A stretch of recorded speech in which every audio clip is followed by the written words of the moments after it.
Dr. Zara Henderson stared at the holographic medical chart floating before her, fighting the urge to bang her head against the pristine white wall of the Galactic Medical Center. The chart showed the standard dosage of painkillers for a human patient which, according to her alien colleagues, was enough to knock out a Craxlonian battle beast for approximately 3 solar cycles. Dr. Henderson chirped Dr. Zelith Nav, her chief medical officer, all 6 of their eyes blinking in perfect synchronization. "Are you absolutely certain these dosage calculations are correct? According to our latest research, this amount of analgesic would render most sentient species comatose? Dead?" Visiting the great beyond, Zara supplied helpfully, maintaining her professional smile while her internal monologue screamed in frustration. This was, after all, the 4th time this week they'd had this exact conversation. Yes, the dosage is correct. Humans have a rather unique relationship with pain and painkillers. The way Xylith Nav's antenna drooped would have been comical if Zara hadn't seen it so many times before. The alien CMO's crystalline exoskeleton shifted through various shades of concerned purple as they processed this information yet again. In the adjacent treatment room, Nurse Blip Blop, yes, that was their actual name, and no, Zara had never managed to say it with a straight face, was attempting to explain to a human patient why they couldn't have caffeine before their minor surgery. The resulting argument about the relative merits of coffee versus death was providing excellent background entertainment. But the evolutionary implications Xylith Nav began, their voice taking on that particular tone that Zara had come to recognize as the prelude to another 3-hour lecture about how humans should be technically impossible. "Are fascinating," yes, Zara cut in smoothly, having learned that the best defense against xenobiological lectures was a good offense. Almost as fascinating as how humans discovered that willow bark could relieve pain by, just eating random tree parts until something worked. The horrified gasp from her superior was worth every bit of potential insubordination. Xylith Nav's exoskeleton now displayed a fascinating pattern of distressed oranges and yellows. Your species deliberately consumed unknown plant matter for medical research. "Oh, that's nothing," Zara said, warming to her subject as she pulled up another patient file. "Wait until you hear about the guy who figured out that moldy bread could fight infections. Or how we discovered anesthesia. That's a fun story involving a lot of people at parties basically poisoning themselves for science." The soft thump behind her indicated that Nurse Blip Blop had finally fainted, presumably from overhearing their conversation while losing the coffee argument. Zara made a mental note to add another tally to her aliens fainted today counter, which she kept purely for statistical purposes, of course.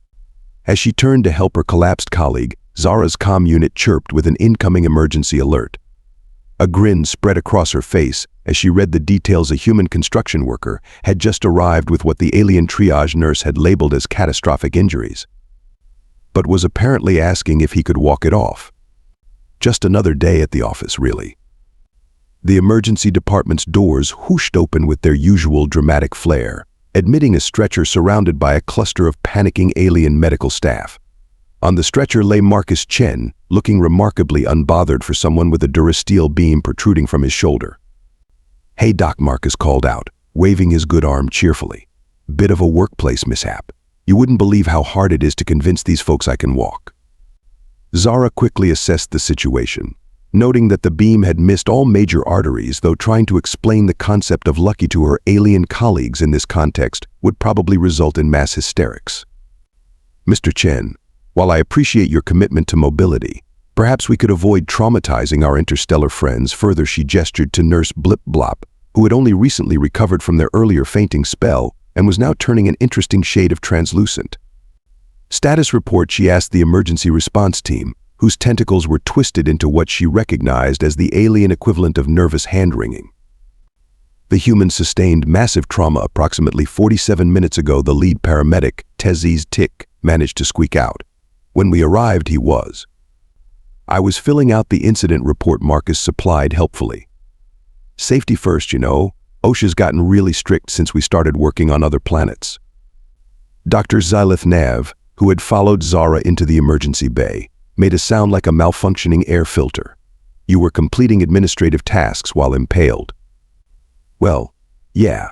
Didn't want to miss any details while they were fresh in my mind." Marcus shrugged his unimpaled shoulder. "Besides, it only hurts when I laugh." Speaking of which, did you hear about the construction worker who went to a fancy restaurant? He asked for a table saw. The resulting laugh turned grimace turned laugh caused 3 junior medical staff to flee the room and nurse Blip Blop to need smelling salts again. Zara made a mental note to requisition a fainting couch for the emergency department. It would save time in the long run. Right, Zara said, snapping into professional mode while simultaneously enjoying the way her alien colleagues flinched at her aggressive tone. Mr. Chen, let's get you prepped for surgery. Standard human protocols, which means yes, you can have coffee afterward. The visible relief on Marcus's face at the coffee news was greater than any reaction to his injury. You're the best, Doc. Hey, while you're at it, could you check my left ankle? Might have twisted it when the beam hit. Dr. Zilith Nav's exoskeleton cycled through several new colors before settling on a shade Zara had never seen before. You sustained additional injuries. Just a sprain, probably, Marcus said. Barely even notice it. What with the hole? He gestured vaguely at the beam. You know, upper body situation. As they wheeled Marcus toward surgery, Zara caught sight of Dr. Kroer's TP, the xenobiologist, frantically taking notes while muttering something about impossible pain thresholds and evolutionary advantages of insanity. Oh, and Doc, Marcus called out as they approached the surgical bay. If my foreman comes by, could you tell him I'll probably be back for the afternoon shift? Just need a quick patch-up. The sound of multiple alien medical professionals experiencing simultaneous existential crises filled the corridor.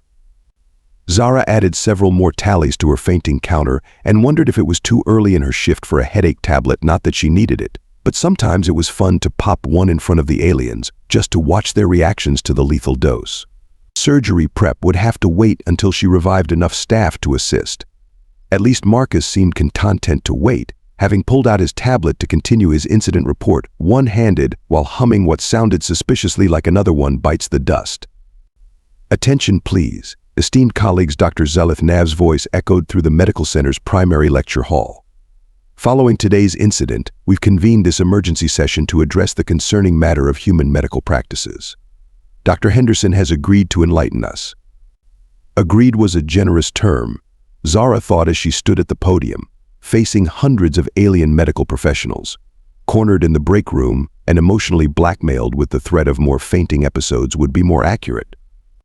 Right, she began, pulling up her hastily assembled presentation. Let's start with the basics of human medical history, shall we? The first slide showed an ancient woodcut of bloodletting. The collective gasp from the audience suggested she might need to requisition more smelling salts. Now, before anyone faints, I'm looking at you. Blip Blop, let me explain. Humans historically believed that illness was caused by an imbalance of bodily fluids called humors. The logical solution? Poke holes in people until the bad stuff came out. A tentacled appendage shot up from the third row. Query: this practice was performed on deceased specimens. Oh no, very much alive patients, Zara said cheerfully. Usually with leeches. They're like tiny aquatic vampires we still use in modern medicine. The sound of multiple bodies hitting the floor suggested she might have lost a quarter of her audience. Dr. Kroer's TP, however, was frantically taking notes, their crystalline appendages clicking against their datapad. Moving on to trepanation, Zara clicked to the next slide. Sometimes humans had headaches, so naturally, we decided to drill holes in our skulls. The fascinating part is that many patients survived and came back for more holes. We're still not sure if that was because it worked or because of the brain damage. Voluntary cranial perforation, someone shrieked from the back. Indeed. And that's not even getting into our dental history. Did you know we used to tie teeth to doors with string and... Please, Dr. Zilith Nav interrupted, their exoskeletons cycling through distressed patterns. Proceed to modern practices. Ah, modern medicine. Much more civilized. Now we just pump people full of drugs we discovered by accident, cut out the parts that don't work anymore. And occasionally zap people back to life with electricity. Did you know the defibrillator was invented because someone noticed corpses twitched when struck by lightning? The lecture hall had become a symphony of distressed alien noises. Dr. Kroer's TP had filled 3 datapads and was now writing on their own carapace. But wait until you hear about elective surgery. That's when humans voluntarily choose to be cut open for non-medical reasons. We call it cosmetic surgery, and voluntary mutilation for aesthetic purposes. The collective horror in the room was palpable. Oh yes. We even have something called extreme body modification. Would you like to see some examples? The mass exodus that followed was quite impressive, considering some species had to roll or slither their way out. Dr. Carr's TT remained, though they appeared to be having some sort of religious experience. And that's just the tip of the iceberg, Zara continued, addressing the few shell-shocked remaining attendees. We haven't even touched on experimental procedures, self-surgery in extreme conditions, or the entire field of sports medicine, which basically exists because humans won't stop doing things that break their bones. Query came a shaky voice from somewhere in the room. The human practice of walking it off, this refers to their remarkable healing factor. Oh no, we just ignore the pain and hope it goes away. Sometimes it works, sometimes we end up needing even more surgery. It's a bit like gambling, but with organs. Dr. Xylith Nav, who had been swaying slightly, finally found their voice. And your species survived. This approach to medical science. Survived? We thrived. Nothing motivates medical advancement quite like surviving our own terrible ideas. Did you know we figured out germ theory because someone ate moldy bread and thought, hey, this could be medicine? The last few conscious aliens were now staring at her with what could only be described as horrified respect. Dr. Carr's TTP had begun drawing complex evolutionary diagrams that seemed to suggest humans were either divine beings or particularly resilient cockroaches. And now Zara announced to the partially recovered audience, we move to practical demonstrations. First, I'd like to introduce our volunteer, Marcus Chen, who has kindly agreed to share his medical history while recovering from this morning's incident. Marcus waved from his hover bed, his recently repaired shoulder already showing signs of healing. Happy to help, though I should mention the beam thing barely makes my top 10 injuries. A collective whimper rippled through the audience. Mr. Chen, perhaps you could share your sports-related medical history, Zara suggested, pulling up his remarkably extensive file. Oh, sure. Let's see, broke both legs skiing, got right back up and finished the run. Dislocated my shoulder playing rugby, popped it back in during halftime. Oh, and there was that time I completed a marathon with a ruptured appendix, thought it was just a cramp. Dr. Xylith Nav's translation device seemed to be struggling with the concept. You continued recreational activities while experiencing severe internal organ dysfunction. Well, I'd paid for the entry fee, Marcus explained reasonably. Besides, I only passed out after crossing the finish line. Zara quickly moved on as several aliens began to show signs of impending unconsciousness. Let's discuss human childhood development, specifically how we learn pain tolerance through a process we call roughhousing. She played a video of children playing on a playground. The footage of young humans falling, scraping knees, crying briefly, then immediately resuming play caused unprecedented chaos in the lecture hall. Your offspring deliberately injure themselves for entertainment, came a horrified shriek. More like practice, Zara clarified. It's an important part of development. Why, my nephew once broke his arm falling from a tree, set his own splint with his scout training, and then climbed back up to rescue his stuck drone. The medical monitoring systems began reporting elevated stress levels throughout the room. Dr. Carr's TP, however, had entered what appeared to be a transcendent state of scientific enlightenment. But perhaps we should discuss childbirth, Zara continued, enjoying the way the word alone caused several tentacles to curl in distress. You see, human females can experience labor pains for up to. The mass fainting that followed set a new facility record. Even Dr. Xylith Nav's crystalline form had taken on a concerning translucent quality. Too much, she asked Marcus, who was watching the chaos with obvious amusement. Nah, but maybe save the part about how some people do it without painkillers for next time, or the fact that humans often choose to go through it multiple times. Once the medical staff had been revived again, Zara decided to address the growing pile of questions about human recovery methods. Yes, the phrase walk it off is indeed a standard human medical recommendation, she explained to the increasingly distressed audience, along with other technical terms like rub some dirt on it, shake it off, and my personal favorite, it's just a flesh wound. Query came a trembling voice from the back. These are recognized medical protocols. Oh no, they're just things we say to avoid going to the doctor. Like how Mr. Chen here tried to convince the emergency team that the beam through his shoulder was, and I quote, "just a scratch." "I've had worse," Marcus contributed helpfully. "Remember that time with the nail gun?" "Please," Dr. Zelith-Nav interjected weakly, "no more construction accident anecdotes. The psychiatric ward is already at capacity." Zara pulled up another slide, this one showing various human sports. "Now, let's discuss how humans voluntarily engage in activities specifically designed to cause bodily harm. We call these contact sports, for example. In this one called rugby, the objective is to the emergency medical alert system activated as the collective blood pressure of the alien audience reached critical levels. Dr. Kars TP, still frantically documenting everything, had filled their carapace with notes and begun writing on nearby unconscious colleagues. "Perhaps we should take a brief recess," Zara suggested, noting the growing number of medical emergencies.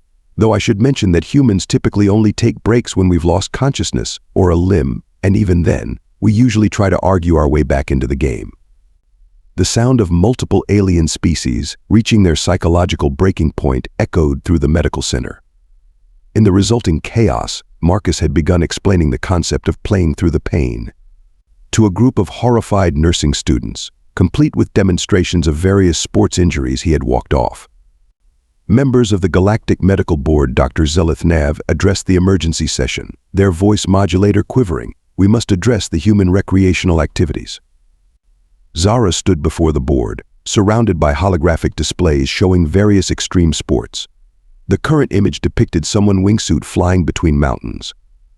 "To clarify," the board president, Grand Medical Officer PHZT, began, all 7 sensory clusters focused intensely on Zara. "Humans intentionally throw themselves off elevated surfaces for entertainment." "Oh, that's just base jumping," Zara explained cheerfully. "Wait until you see free solo climbing. It's like regular climbing, but we remove all safety equipment because it's more exciting that way." The medical monitoring systems registered several critical spikes in alien stress hormones. "Observe," Zara continued, switching to footage of parkour practitioners. "This is how some humans choose to navigate urban environments. We call it parkour, and yes, those are children learning it. Juvenile humans deliberately defying gravitational forces." The board's collective outcry caused the room's crystal fixtures to vibrate. Dr. Kars TP, who had been granted special permission to attend, was now attempting to calculate the statistical probability of human survival as a species. Their equations had begun to defy known mathematical principles. "And here's my personal favorite," Zara said, displaying footage of the annual cheese rolling competition. Humans chase a wheel of cheese down a near vertical hill, typically resulting in multiple injuries. The winner gets to keep the cheese. "You risk severe bodily harm for fermented dairy products." PHGZ sensory clusters began to strobe in distress. "Well, when you say it like that, it sounds ridiculous," Zara admitted. "Sometimes we do it for nothing at all. Take the hold my beer and watch this phenomenon." "Please," Dr. Zelith-Nav interrupted, their exoskeleton now displaying previously undocumented colors. "We must discuss the children." "Ah, yes, human children," Zara brightened. "Remarkably resilient little things. Did you know they can regrow fingertips? And their bones are specially designed to bend rather than break, though they manage to break them anyway through sheer determination." The board members' collective horror was interrupted by a commotion outside. A human child, apparently belonging to one of the medical center's staff, had wandered into the conference room. The 6-year-old sported several colorful bandages and was proudly showing off a loose tooth. "Look," the child announced to the petrified alien audience. "It's almost ready to come out. Want to see me wiggle it?" The resulting chaos would later be described in the medical center's records as the great fainting of conference room B. Dr. Cross TP, still conscious, had begun documenting the child's casual display of biological horror with religious fervor. "And that's nothing," Zara continued over the sound of emergency medical responders rushing in. "Wait until you hear about how human children deliberately seek out activities that cause vertigo and disorientation. We build special spinning equipment for playgrounds." Intentional vestibular disruption in offspring came a weak cry from beneath a pile of unconscious medical professionals. "Oh yes, and they keep doing dangerous things even after getting hurt. It's like pain is more of a suggestion, really. Why, just last week in the emergency department, we had a young patient who broke his arm trying to be a superhero and immediately asked when he could try again." The child, still present, nodded enthusiastically. I did that too. But I used a better cape the second time. Dr. Zeleth Nav's translation device finally gave up and shut down, unable to process the concept of intentionally repeated injury-causing activities. The most fascinating part, Zara added, warming to her subject, is how human children actually accomplish tasks that should be physiologically impossible through sheer stubborn determination. We call it "Mom said I couldn't do it" syndrome. A medical alert interrupted her as the board's collective vital signs reached previously unrecorded levels of distress. Even the typically unflappable Grand Medical Officer, PhZT, had entered a state of protective hibernation. 1 week later, the Galactic Medical Center unveiled its new protocols for human patients, written in shaking appendages by the recovering medical board. Zara reviewed the document with growing amusement. Official protocol for human medical treatment. Assume all human vital sign readings are incorrect. They are not. This is just how humans function. When a human states they are fine, immediately multiply the severity of their condition by factor of 10. If a human attempts to walk it off, physical restraint is authorized. Coffee may be administered as a medical necessity. Failure to provide coffee may result in condition worse than original injury. Human children must be treated as indestructible entities with no sense of self-preservation. Just a flesh wound is not a legitimate medical diagnosis, regardless of human insistence. All human medical histories must come with trauma counseling for treating physician. Well, Zara mused to Dr. Zeleth Nav, who had finally returned to their normal crystalline hue. At least we've reached an understanding. Indeed, they replied, watching as Marcus Chen, now fully recovered, performed maintenance on the medical center's roof, without a safety harness, during a lightning storm, though I confess, I still cannot comprehend. They were interrupted by the arrival of an emergency transport. The doors whooshed open to reveal a human extreme sports enthusiast, conscious and cheerful despite having clearly just had an unfortunate encounter with a hover bike and several trees. Bit of a mishap, the patient announced brightly. Don't suppose I could get this looked at quickly? Got another jump scheduled in 2 hours. Dr. Zeleth Nav's exoskeleton began cycling through its distress colors again, but they managed to remain conscious, a marked improvement. You know, they observed as Zara prepped for treatment, I've developed a theory about humans. Oh, Zara raised an eyebrow, efficiently cataloging the patient's impressive collection of fractures. Your species isn't actually immune to pain. You're all just collectively insane. That's the nicest thing you've ever said to me, Zara grinned, watching as Dr. Krars TP scurried past with their newest research paper, Human Pain Response Evolution's Practical Joke. The hoverbike patient, now arguing about whether multiple fractures really warranted canceling their afternoon plans, provided perfect background accompaniment to Dr. Zeleth Nav's resigned sigh. We've updated the medical center's mission statement as well, they added, gesturing to the newly installed plaque on the wall.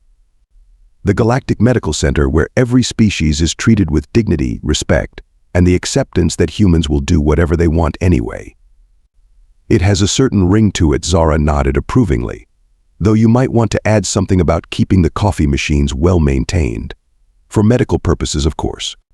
Of course, Dr. Zeleth Nav agreed wearily, watching as another human entered the emergency department, casually holding what appeared to be their own severed thumb in a cup of ice, asking if they could get this reattached real quick, because they had a rock climbing session in like an hour. 6 months after the implementation of the new human protocols, the Galactic Medical Center had achieved a strange sort of equilibrium. The alien staff had mostly stopped fainting at human injuries, though they still maintained a dedicated humans only trauma ward, partly for efficiency, partly to protect more sensitive species from witnessing human healing methods. Dr. Krars TP's research paper had become required reading across the galaxy, though most species filed it under horror fiction rather than medical documentation. Zara was updating her aliens fainted today counter, now digital and mounted in the staff room for accuracy, when she heard the familiar sound of alien medical staff in distress. The cause.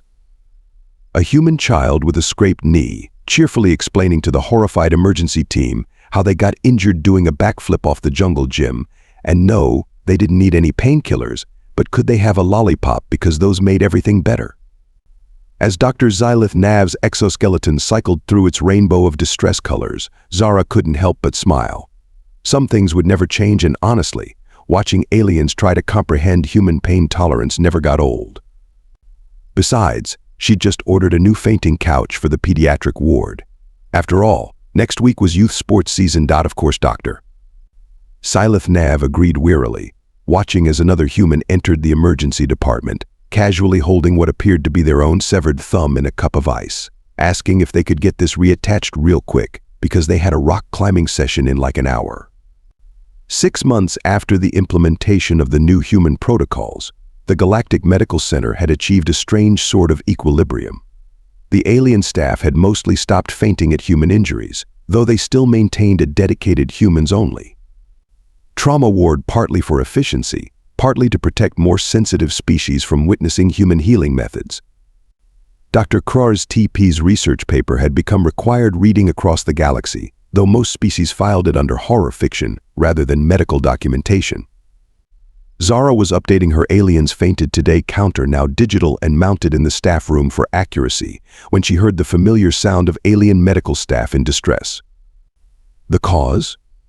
A human child with a scraped knee, cheerfully explaining to the horrified emergency team how they got injured doing a backflip off the jungle gym, and no, they didn't need any painkillers, but could they have a lollipop because those made everything better. As Dr. Zilith Nav's exoskeleton cycled through its rainbow of distress colors, Zara couldn't help but smile. Some things would never change, and honestly, watching aliens try to comprehend human pain tolerance never got old. Besides, she'd just ordered a new fainting couch for the pediatric ward. After all, next week was youth sports season,